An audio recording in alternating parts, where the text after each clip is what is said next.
दहशत के पिटारे से एक डरावनी कहानी, जिसे मौत का खेल कहना ही सही होगा। एक ऐसा भूतिया खेल जिसमें कई लोगों ने मौत को गले लगा लिया। एक शहर के कोने में एक भूतिया घर था। उसकी दहशत की खबर से सभी शहरवासी परिचित थे। उस घर के आसपास कई एकड़ जमीनों तक कोई घर नहीं बना था।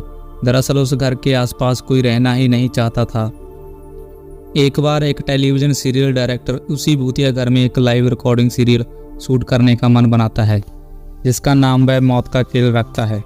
इस खेल में चुने हुए प्रतिभागियों को भूतिया घर के अंदर पूरी रात गुजारनी होगी और इस दौरान हर कमरे में कैमरे लगे होंगे जो इनके डर भरे पलों को रिकॉर्ड करेंगे। और अंत में जो प्रतिभागी बिना डरे पूरी रात गुजार लेगा उसे 1 करोड़ की इनामी राशि दी जाएगी। सीरियल डायरेक्टर मौत का खेल की घोषणा सारे शहर में कर देते हैं, लेकिन उन्हें प्रशासन का एक नोटिस आता है कि आपको इस घर में शूटिंग करने की इजाज़त नहीं मिल सकती। वह घर खतरे के दायरे में आता है।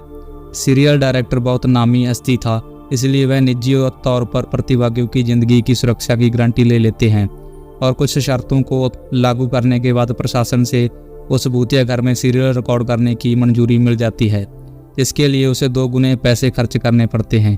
प्रशासन की परमिशन मिलते ही पूरे शहर में मौत का खेल के पोस्टर चिपक जाते हैं। मौत का खेल शहर में होने वाला था, लेकिन लोगों में उत्साह से ज़्यादा दहशत भरी हुई थी। पूरे शहर को यकीन था कि इस प्रोग्राम में हिस्सा लेने वाले लोग जिंदा नहीं बचेंगे, लेकिन ये दुनिया तरह तरह की इंसानों से भरी पड़ी है। उस प्रोग्राम में इनाम की लालच में कुछ लोग हिस्सा लेने पहुंचते हैं।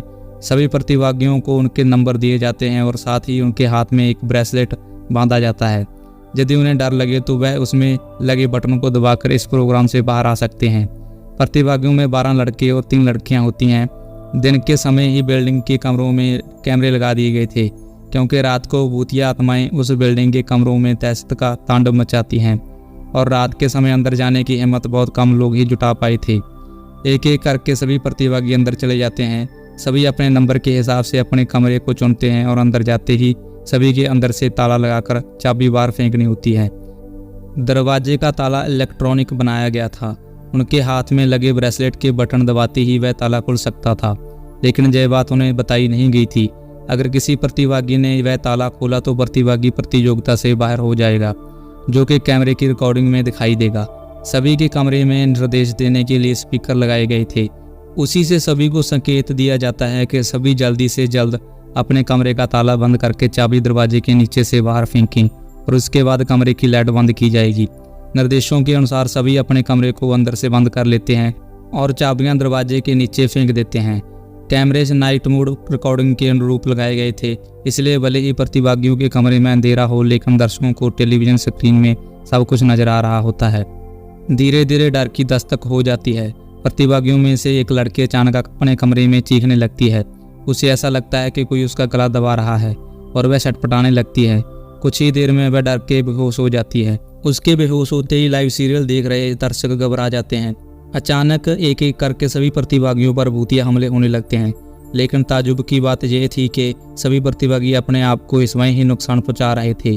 कैमरे की रिकॉर्डिंग में साफ साफ नजर आ रहा था, कोई अपने चेहरे को खरोच रहा था तो कोई अपना गला दबा रहा था और तो और कई तो अपना सर भी दीवार से मारकर घायल कर रहे थे। दर्शकों का डर बढ़ते देख बिल्डिंग के नज़दीक सरकारी अधिकारी पहुंच जाते हैं, क्योंकि प्रोग्राम को प्रशासन की शर्तों के अनुरूप रिकॉर्ड करने की परमिशन दी गई थी, जिनमें से एक शर्त यह भी है कि यदि किसी प्रतिभागी को शूटिंग के दौरान मेडिकल की ज़रूरत पड़ेगी तो तुरंत डॉक्टर उपलब्ध करवाए जाएंगे। और जब सभी प्रतिभागियों को लाइव रिकॉर्डिंग में चोट लगने लगती है तो सभी प्रोग्राम को रोकने की आवाज़ उठाने लगते हैं। रातों रात प्रशासन पर दबाव बढ़ जाता है। दर्शकों को दहशत फैलते देख प्रोग्राम का प्रसारण रोकने के आदेश आ जाते हैं। तुरंत प्रोग्राम का टेलीकास्ट रुक जाता है और अब जद्दोजहद होने लगती है सभी प्रतिभागियों को बचाने की। फायर ब्रिगेड की गाड़ी बिल्डिंग के बाहर पहुंचती है, लेकिन रात के समय उस भूतिया बिल्डिंग के अंदर जाने की हिम्मत फायर फाइटर्स की भी नहीं होती। सभी बाहर से खड़े होकर प्रतिभागियों की मौत का तमाशा देख रहे थे, क्योंकि सभी उस बिल्डिंग के खूनी इतिहास से अच्छी तरह वाकिफ थे। कमरे में लगे हुए स्पीकर की मदद से सीरियल का डायरेक्टर प्रतिभागियों को ब्रेसलेट का बटन दबाकर बाहर आने का निर्देश देता है, लेकिन किसी प्रतिभागी को स्पीकर से कोई आवाज़ सुनाई नहीं देती है और ना ही प्रतिभागी इतने कंट्रोल में थे कि वे ब्रेसलेट का बटन दबा सकें। देखते ही देखते सभी प्रतिभागी लाइव रिकॉर्ड में ही आत्महत्या कर लेते हैं। लेकिन सब जानते थे कि यह भूतों के द्वारा किया गया नरसंहार है। सुबह होते ही सबकी लाशें निकाली जाती हैं और सीरियल डायरेक्टर को भारी मुआवजे के साथ कई साल की जेल की सज़ा सुनाई जाती है और इस बिल्डिंग को हमेशा के लिए नो विजिट जोन घोषित कर दिया जाता है।